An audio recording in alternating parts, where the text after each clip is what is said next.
ಪ್ರದರ್ಶನ ಮಾಡ್ಬೇಕಂತೇಳಿ ವಿವಿಧ ದಲಿತರ ಸಂಘಟನೆಗಳಿಂದ ನಾವು ಒಂದು ಕರೆಯನ್ನು ಕೊಡ್ತಾ ಇದ್ವಿ. ಇದಕ್ಕೆ ಸ್ಥಳೀಯ ಶಾಸಕ ನಾಡಗೌಡ ಅವರು ಪೊಲೀಸ್ ಅಧಿಕಾರಿಗಳನ್ನು ನಮ್ಮ ಹಿಂದೆ ಬೆನ್ನ ಹತ್ತಿಸಿ ನಮ್ಮನ್ನ ಅರೆಸ್ಟ್ ಮಾಡಿಸಿ ಗೌಪ್ಯ ಸ್ಥಳದಲ್ಲಿ ಇಟ್ಟು ನಮಗೆ ಇವತ್ತ ಸಿಎಂ ಹೋದ ನಂತರ ಇವತ್ತಿಗೆ ಕರ್ಕೊಂಡ್ ಬರ್ತಾರ. ಯಾಕಂತ ಕೇಳಿದ್ರೆ ನಾವು ನ್ಯಾಯಯುತವಾದ ಬೇಡಿಕೆಯನ್ನು ಕೇಳಿದ್ವಿ. ನಮ್ಮ ಮನಿ ಕೇಳಿದ್ದಿಲ್ಲ. ಡಾಕ್ಟರ್ ಬಾಬಾ ಸಾಹೇಬ್ ಅಂಬೇಡ್ಕರ್ ಅವರ ಒಂದು ಮೂರ್ತಿಯನ್ನು ಪೂರ್ಣಗೊಳಿಸ್ರಿ ಅಂತ ಹೇಳಿ ನಾವು ಕೇಳಿದ್ವಿ ಹೊರತು ನಮ್ಮ ಮನಿ ಕೇಳ್ರಿ, ನಮ್ಮ ಜನಾಂಗಕ್ಕೆ ಕೇಳಿಲ್ಲ. ನಾವು ನಮ್ಮನ್ನ ಈ ರೀತಿ ಜಾತಿ ವಿಷಬೀಜ ಎಷ್ಟು ಬಿತ್ತಾ ಇದ್ರಿ ನೋಡ್ರಿ. ನೀವು ಮಾಡ್ತಕ್ಕಂಥದ್ದು ಬಹಳ ಅನ್ಯಾಯ.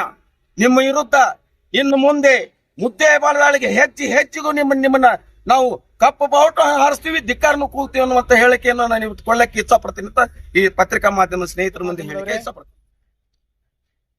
ಬಹುಶಃ ಈ ದೇಶಕ್ಕೆ ಸ್ವಾತಂತ್ರ್ಯ ಸಿಕ್ಕು ಎಷ್ಟು ವರ್ಷಗಳು ಗತಿಸಿದ್ರು ಸಹ ಬಹುತೇಕ ನಿಜವಾದ ಸ್ವಾತಂತ್ರ್ಯ ದಲಿತರಿಗೆ ಸಿಕ್ಕಿಲ್ಲ ಅಂತಕ್ಕಂಥದ್ದು ಇವತ್ತಿನ ಒಂದು ಪ್ರಕರಣ.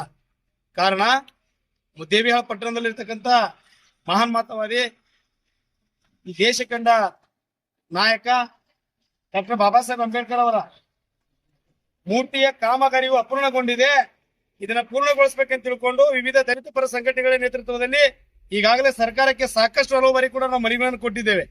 ಜೊತೆಗೆ ಈಗಾಗಲೇ ಕೂಡ ಪತ್ರಿಕಾಗೋಷ್ಠಿಯನ್ನು ಕೂಡ ಮಾಡಿದ್ದೇವೆ. ಆದ್ರೆ ಅದಾಗಿಯೂ ಕೂಡ ನಾವು ಮನವಿ ಕೊಟ್ಟಂತೆ ನಮ್ಮ ಮನವಿಗೆ ಯಾವುದೇ ಜಿಲ್ಲಾಡಳಿತ ಆಗಲಿ ಅಥವಾ ತಾಲೂಕು ಸ್ಪಂದನೆ ಮಾಡಲಿಲ್ಲ. ಸೊ ನಾವು ಇದನ್ನು ಖಂಡಿಸಿ ನಿನ್ನೆ ಮೊನ್ನೆ ನಾವು ಮತ್ತೆ ಒಂದು ಪತ್ರಿಕಾಗೋಷ್ಠಿ ಮಾಡ್ತಾ ಇದ್ದೇವೆ. ಏನಂತೆ, 2ನೇ ತಾರೀಕಿನಂದು ರಾಜ್ಯದ ಮುಖ್ಯಮಂತ್ರಿಗಳು ಮುದ್ದೇಬಿಹಾಳ ಪಟ್ಟಣಕ್ಕೆ ಆಗಮಿಸ್ತಾ ಇದ್ದಾರೆ. ನಾವುಗಳು ಏನು ಕೊಟ್ಟಂತ ಮನವಿ ಇದೆ, ಡಾಕ್ಟರ್ ಬಾಬಾ ಸಾಹೇಬ್ ಅಂಬೇಡ್ಕರ್ ಅವರ ಮೂರ್ತಿ ಕಾಮಗಾರಿ ಏನು ಅವತ್ತು ಅಪೂರ್ಣಗೊಂಡಿದೆ ಅದನ್ನು ಪೂರ್ಣಗೊಳ್ಳಬೇಕಂತ ತಿಳ್ಕೊಂಡು ಈಗಾಗಲೇ ನಾವು ಅವತ್ತಿನ ಪ್ರೆಸ್ ಮೀಟ್ ಮಾಡಿದಾಗ, ಪತ್ರಿಕಾಗೋಷ್ಠಿ ಕರೆದಾಗ, ಆ ಪತ್ರಿಕಾಗೋಷ್ಠಿಯಲ್ಲಿ ನಾವು ಅವ್ರು ಕಾಲಾವಕಾಶ ಕೊಟ್ಟಿದ್ದೆವು. ಇಂತಿಷ್ಟು ದಿನಗಳು ನೀವು ಕಾಲಾವಕಾಶ ತಗೊಳ್ರಿ. ಆ ಕಾಲಾವಕಾಶ ತಗೊಂಡಂತ ಸಂದರ್ಭದಲ್ಲಿ ಒಂದು ವೇಳೆ ಏನಾದ್ರೂ ನಮ್ಮ ಕಾರ್ಯರೂಪಕ್ಕೆ ಬರದೇ ಇದ್ದಂತ ಸಂದರ್ಭದಲ್ಲಿ ನಾವು ನೇರವಾಗಿ ಬರ್ತಕ್ಕಂಥ ರಾಜ್ಯದ ಮುಖ್ಯಮಂತ್ರಿಗಳಿಗೆ ಕಪ್ಪ ಬಾವುಟ ಧರಿಸ್ತೇವೆ ಹಾರಿಸ್ತೇವೆ ಅಂತ ತಿಳ್ಕೊಂಡು ಮಾಧ್ಯಮದ ಮುಖಾಂತರ ಹೇಳಿದ್ದೇವೆ.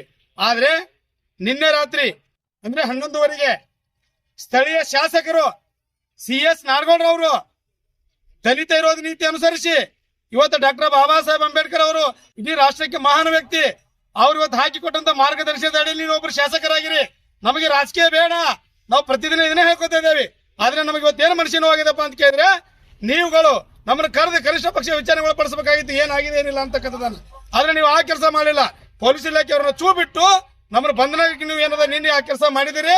ನಾವೇನು ಅಂಜುವುದಿಲ್ಲ, ನಮಗೆ ಬಂಧನ ಆಗಿದೆ, ನಾವು ಬಂದಿದ್ದೇವೆ. ಇನ್ನು ಮುಂದೆ ನಮ್ಮ ಮಾಧ್ಯಮದ ಮುಖಾಂತರ ಹೇಳಕ್ ಬಯಸ್ತಾ ಇದ್ದೇನೆ, ನಮಗೆ ನ್ಯಾಯ ಸಿಗದೇ ಇದ್ರೆ ಇನ್ನು ಬೀದಿಗಿಳಿದು ಸ್ಥಳೀಯ ಶಾಸಕರ ವಿರುದ್ಧ ಮತ್ತು ಜಿಲ್ಲಾಡಳಿತ ವಿರುದ್ಧ ಹೋರಾಟ ಮಾಡಬೇಕಾಗ್ತದೆ ಅಂತ ತಿಳ್ಕೊಂಡು ಮಾಧ್ಯಮದ ಮುಖಾಂತರ ಹೇಳಕ್ ಬಯಸ್ತಾ ಇದ್ದೇನೆ. ಲೈಕ್, ಶೇರ್ ಮತ್ತು ಸಬ್ಸ್ಕ್ರೈಬ್ ಮಾಡುವ ಮೂಲಕ ನಮ್ಮನ್ನ ಪ್ರೋತ್ಸಾಹಿಸಿ. ನಿರಂತರ ಸುದ್ದಿಗಳಿಗಾಗಿ ನೋಡ್ತಾ ಇರಿ ಚಕ್ರವರ್ತಿ ನ್ಯೂಸ್.